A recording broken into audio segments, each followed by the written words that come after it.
we've all talked about how insane this year has been and kind of dealing with everything that's gone on and just rolling with the punches and figuring out how we're going to Yeah. do things, right?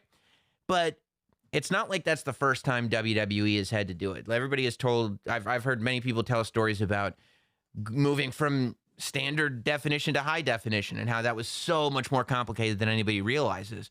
But what I was really thinking about when I was watching that early episode of Raw, because first episode of Raw is January 11th, 1993. So I'm sitting there going like, so the holiday break, quote unquote, Monday Night Raw starts. You guys have to figure out not only have to do live television every week, because everything before then had been, you tape 5 weeks of TV in one night and then you feed it off to the syndicates, or what had been on USA on Monday nights was a studio show, primetime wrestling. So you not only have to figure out how to do live wrestling every single week, but I don't know how many people realize this. Me being from New York, I've been to the Manhattan Center above the Hammerstein Ballroom. And there is that's not a room that's built to have a ring be in it. Was that the busiest, craziest transition that you recall? Up until the time, yes, Yeah. because it was very challenging. And not only that, but you had to take into consideration one thing, it's challenging enough to be able to take all of our equipment, the ring, probably the most difficult to figure out how we're going to do that. But then you take everything else into consideration, getting talent in and out of there. And how do you do that? What entrances do you use? Well, you come in the front door.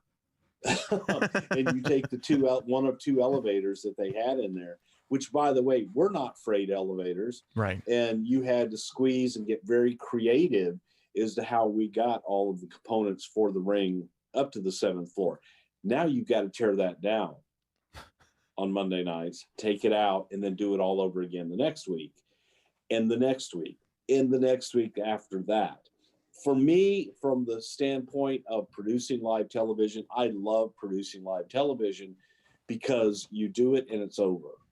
Right. We go back and we reevaluate and we criticize and we tear apart every second of the show after the fact. However, there is a feeling of completion when that show goes off the air. Because now for 2 hours or however long it was, I believe we started out 1 hour, that was the most intense hour of your day. Nothing could go wrong because it was live television. If something perceived went wrong, no, that was meant to happen because it was live television, and by God, it was meant to happen. Right. So to that point, yeah, Monday Night Raw was a challenge, and I think that we worked harder just trying to figure out the logistics of getting into the Manhattan Center, making this work, and then looking at it and saying, okay, what can we do that's different?